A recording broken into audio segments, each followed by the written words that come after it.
أعوذ بالله من الشيطان الرجيم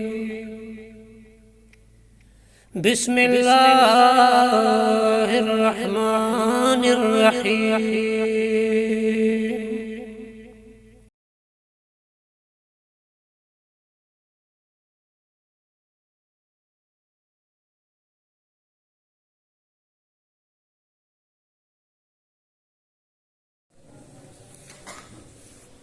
أعوذ بالله من الشيطان الرجيم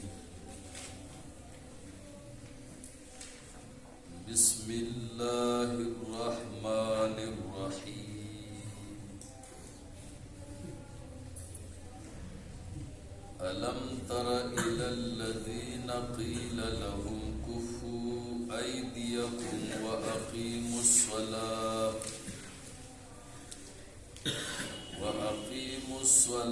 وآتوا الزكاة فلما كتب عليهم القتال إذا فريق منهم يخشون الناس كخشية الله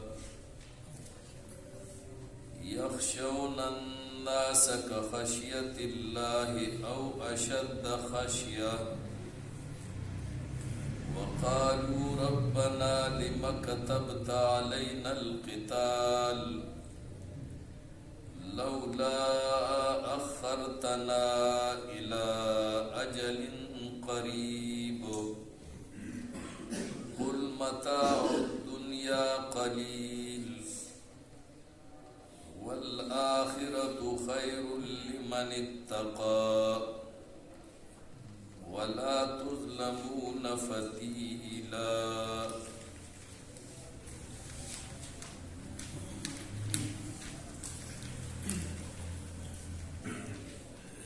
دې آیت نمخ کی د قتال فی سبیل الله ذکر شو او د قتال فی سبیل الله مبارکی حکم شو چې فقاتلوا اولیاء الشیطان نو اس پد مذکورہ آیت کے مزید د قتال ذکر کی مکہ معظمہ کی د ہجرت نمخ کی صحابہ کرام رضوان اللہ تعالی علیہم اجمعین باندې با ډیر ظلمونه کېدل نو کله کله با مطالبه وکړه چې مونږ ته دې د قتال اجازت راکړي شي چې په مونږ باندې کوم دشمنان اسلام ظلم کوي نو مونږ د هغې نه خپل انتقام واخلو او بدل واخلو لیکن الله رب العالمین پاغه وخت کې د قتال اجازت مناسب نه ګڼ نو د الله د طرف نه حکم داو چې کفو ایدیکم تاسو خپل لاسونه د جنگ نه بند ساتئ صبر کوئ او عفو درگذر کوئ د مانځه په باره کې چې کوم حکم شوی دی د هغې تعمیل کوئ او زکات ورکوئ او جنگ مه کوئ مدینه منوره ته چې کله هجرت وشو او لږ ورته کې د سهولت جون ملو شو نو الله د قتال حکم وکړو او قتال فرض شو یو ډله د مؤمنانو نه چې هغه ضعیف الایمان هغه یریدل د دې دشمنانو نه په شانتي د یریدلو د الله نه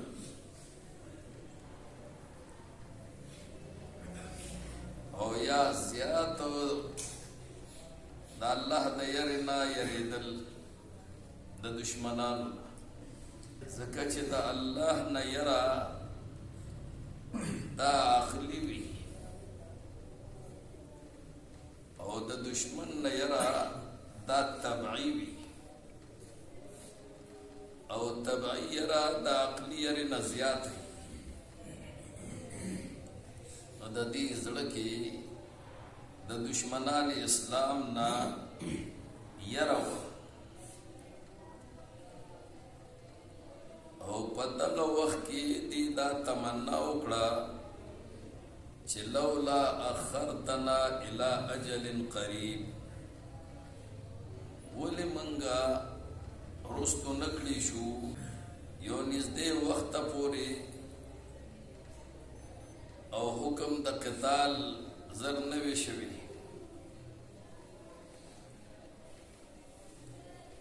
او دا د طبیعت تقاضا و د بشریت تقاضا و ځکه چې سړی تنګي د چانا ناغه وسره جنگ کول غواړي لیکن کله چې هغه ته سکون ملو شي او آرام ملو شي او ظلم په د باندې نه کیږي نو بیا د طبیعت تقاضا دای چې زه جنگ نکم نو الله دا غي په باره کې دا آیت نازل کړو او نبی ته ورته وایا چې دا تمنا تاسو کوي دا دې د پاره کوي چې مونږ ته مهلت ملو شي او د ژوند د دنیا نه فایده ډیره واخلو وایا متاع الدنیا قلیل د دنیا فایده لګا او د آخرت فایده ډیره ده او د آخرت فایده حاصلېږي په جهاد سره اعلی ذریعہ جهاد ده نو جهاد کوي او د دنیا د ژوند تمنا او ارزو ډیره مکوي او پتا صبح الله ظلم نه کوي الله ولوی اجر درکوي نو دا آیت د جهاد په باره کې دې څنګه مخکې د جهاد ذکر الم تر الى الذين آیا ندی کتلتا هغه کسانو ته قیل لهم ویل شو اغیتا کفو ایدیکم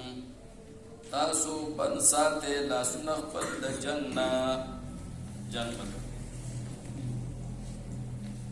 تعداد کمو نو شاید چې د الله حکمت داو چې فی الحال تاسو لا جنگ کې فایده نشته اجازت نه ورته او بل کور کې بچرته یو مسلمانو نور به کافرونو خانه جنگي جوړې ده نو الله مناسب نه ګڼل چې اجازت ورکړي وی گزاره کوي واقیموا الصلاة او قائموي روزنا وآتوا الزکاة او ورکوي زکات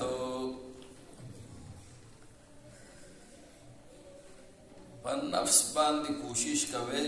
چې نفس تابع شي موس کوي او دارنګ زکات ورکوي چې تاسو نفس د انفاق سره او د الله په لار کې د قربانۍ سره عادت شي نو چې نفس تابع شي او تاسو د انفاق عادتم وګڼئ او خپل کې انفاق عادت واخلې نو هله به بیا جهاد کولی شي په مال و جان سره نو فلحال دا کوي فلما کتب علیهم القتال پس هر کله چې فرض کړی شو په دې باندې قتالو مدینه منوره کې بیا د قتال حکم راغی نو مخکې خو دې مطالبه کوله اوس د قتال حکم چې راغی نو اوس پکې ضعیف الایمان تیار نه دی الله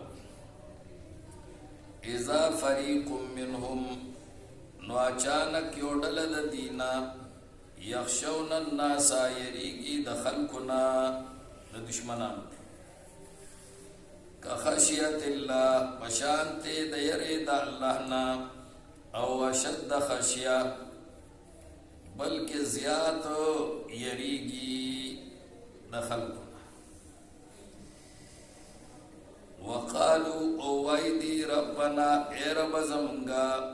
لما کتبت علینا القتال ولتا فرض کو پمونگا باندی قتالو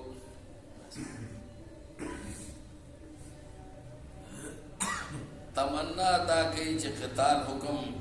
نوی راغلی نو خبا ویلا فیلها داو لولا اخرتنا ولتا رستو نکو زمونگن رستو نکلو منگلرا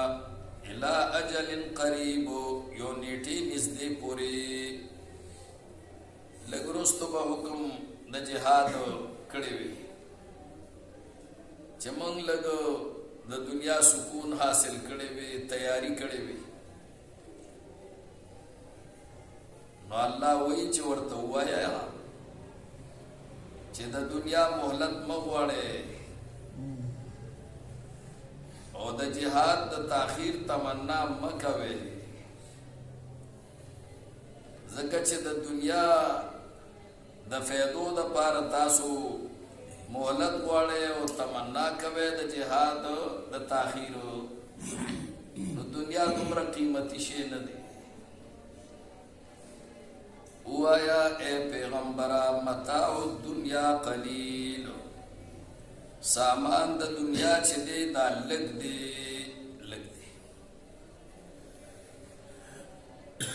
متاع وی اسم لما یتمتع به دا نوم دی د هر هغه څیز چې په هغې باندې پیدا اخیستلی شي او شرط پکې دا دی چې متاع هغه څیز ته وایي چې هغه عارضي وي د هغې فایده عارضي وي مستقله نه وي نو سامان د دنیا او فایده د دنیا دا لږه ده دې ته دا وایي چې ستاسو خو دنیا خوښه ده خو دا دنیا ډېر معمولي شی دی نه عارضي شی دی والآخرت خیر لمن اتقا او آخرت ډیر بهتر دی دا هغه چا دپاره چې هغه ځان ساتي د الله د نافرمانۍ نه الله د نافرمانۍ نو د آخرت دپاره جهاد ښه دی او د دنیا دپاره د جهاد د حکم تاخیر ښه نه دی او د آخرت دپاره ترجیح جهاد ته پکار ده دنیا ته ترجیح نه ده پکارو ځکه دنیا عارضي شی دی او آخرت څه شی دی باقي او دایمي شی دی ابو مسهر شاعر د دې آیت تفسیر کړی دی او تفسیر ابن کثیر کې هم د دې آیت په تفسیر کې چې کوم شعر ویل دی هغه نقل شوی دی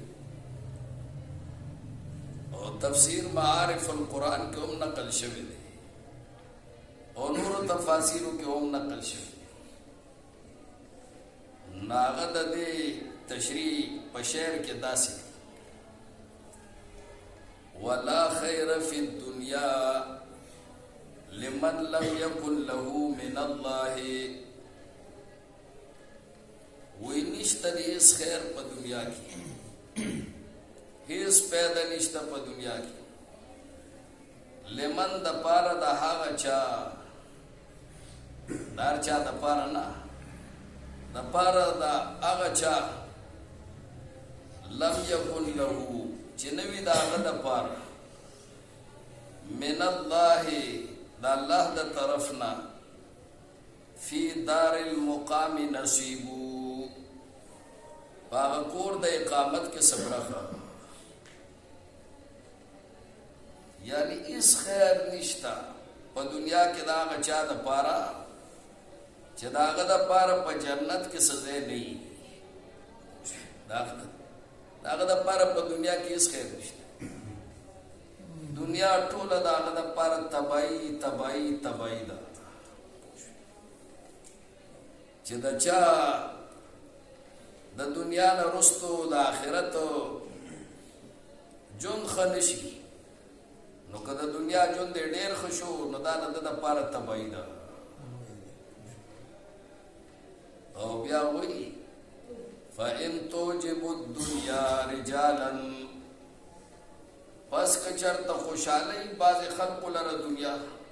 نن خو بعضې نن خو ټول خوشحالي په دې دا دنیا بعضې خلک خوشحالي یاره بد دنیا دې زما ډېره شي او دنیا کې مې ډېر مدت ژوندی ما او ما ته دې هېڅ تکلیف ونه رسي او د دشمنان اسلام سره هېڅ جنګ منګ نه کوم په سکون ژوند تېرو چې زه ترې نه ډېر آرام حاصل کړم نو وی فقل انها متاع قلیل وی درته ووایه چې قمقله د دنیا پیدا لږه ده او والزوال قریب خو د دنیا دا زوال ختمېدل نږدې دي دا دنیا فانی ده دا به ختمېږي حضرت عثمان بن عفان رضی الله تعالی عنہ با کله کله یو شعر وی هغه به هم شعر وی کله کله ځان سره نو هغه به داسې وي ارى الموت لا يبقي عزيزا وإذا دا مرگ وینما دا مرگ چې دا باقی نه پرېږدي یو زورور سړی هم لوی زورور خلق چې هغه د ضیاء الحق په شاني او دارنګه د جنیجو په شاني او د غلام اسحاق پشانی داسې زورور خلق و د قاضی اعظم محمد علی جلا پشانی دا بالکل نه پرېږدي بادشاهان هم نه پرېږدي فقیران هم نه پرېږدي لا یبقي عزیز څوک زورور هم نه پرېږدي او بیا وایي ولا لعاد ملازا ومربعا او دا مرگ چې دی وی دی د عادیانو د پاره سزا د فنا پرې نه ښودو ولا لعاد ملازت و مربع او ځای د آرام پرې نه ښودو هغه هم نیستو نابود کړل سي چې هغه ډېر زورور خلک هم پرې نه ښود او بیا وایي چې یبیت الحسن دا مرگ چې کوم دی دا د شپې حمله کوي کله کله یبیت اهل الحسن والحسن مغلق په قلا والو باندې کله د شپې وشي او په قلا والو باندې صاحب د شپې حمله وکړي او حال دا چې قلا چې کوم دی نو هغه بنده کړي شوي هغې ته تالي والی شوي محبوس پکې دننه قلا کې څوک ناست دا مرګ په هغه هم ورشي او نه هغه جرندې بندولی شي او تالې بندولی شي او نه هغه مضبوطوالی د هغې دا پې ورشي او هلته هم کله کله حمله کوي او بیا وی ویات الجبال فی مشاریخها مان دا مرګ راځي غرونو ته هم او د غرونو هغه څوکو ته هم ورځي او صاحب هلته هم څوک نه پرېږدي. نو معلوم شو چې متاع دنیا قلیل، ژوند د دنیا او فایده د دنیا لږه ده چې مرګ راځي به او مرګ مونږ ختموي، مرګ هم نه پرېږدي. که څوک ترې نه غرسو کې تخیږي هلته هم ترې نه خلاصي، او که څوک ترې نه سپوږمۍ ته وخیږي او هلته اوسېږي هلته هم ترې نه خلاصي، او که څوک ترې نه بل ځای کې پټېږي په قلا کې هلته هم ترې نه خلاصېږي. مرګ هر ځای راځي. نو بس پوه شه چې متاع الدنیا قلیل والآخرة خیر لمن اتقى. آخرت ښه دی چې هغه نه ختمېدونکی ژوند دی. بهرحال عثمان رضی الله تعالی عنہ به دا شعر دې دپاره وی چې د دنیا دا فنا او زوال دا مخې دی او آخرت ته توجه ډېره. نو موږ لم دا فکر پکار دی چې متاع الدنیا قلیل، د دنیا فایده لږه ده، د آخرت فایده ډېره ده. نو د آخرت کارونو ته توجه پکار ده، د دنیا کارونو ته یوازې توجه نه ده پکار. او د آخرت کار دا دی چې ایمان پوخ شي، اعمال برابر شي، قرآن باندې ځان پوه کو، قرآن عمل کې راشي، او د رسول الله صلی الله علیه وسلم د مرضا مطابق ژوند تېر شي. او دا کار چې وکړو موږ نو پرون ویلو اولئک مع الذین انعم الله علیهم من النبیین والصدیقین والشهداء والصالحین. د الله او د الله د رسول تابعداري چې چا وکړه پیغمبرانو سره، صدیقینو سره وي، شهداء سره وي، صالحینو سره وي. نو دا ترغیب الی الاخرت. ولا تظلمون فتیلا، او ظلم بنشي کولی پتا سو باندې زری عمره. الم تر الی الذین، آیا ندی قتل تا هغه کسانو ته قیل لهم چې ویل شو هغې ته کفوا ایدیکم، بندو ساتئ تاسو لاسونه خپل د جنګ نه، واقیموا الصلاة، او پابندي کوئ د لمونځونو، وآتوا الزکاة، او ورکوئ زکات. فلما كتب عليهم القتال، پس هر کله چې فرض شو په دې باندې جنګ، نو اذا فریق منهم، نو اچانک یو ډله د دې نه یخشون الناس، یریږي د خلکو نه، کخشیت الله، په شانتې د یریدلو د الله نه، او اشد خشیه، او یا زیات یریږي په یره کې د خلکو نه. وقالو او وایدی ربنا اے رب زمونگا لما کتبت علینا القتال، ولتا فرض کو پا منگا باندی جنگو، لولا خرطنا الى اجل قریب، ولتا رستو نکلو منگا یو نیٹی نزدی پوری، سمودے پوری خوبا دی پریخ. قلو آیا اے پیغمبرا متاع الدنیا قلیل، فیدہ دا دنیا چی دا دالگا دا دیتا ترجمه ورکړه. والآخرت خیر لمن اتقى، او آخرت چې دی ډیر بهتر دی د هغه چا دپاره چې هغه ځان ساتي د ګناهونو نه. ولا تظلمون فتیلا، او ظلم به نشي کېدی په تاسو باندې زره عمره. الحمد لله رب العالمین.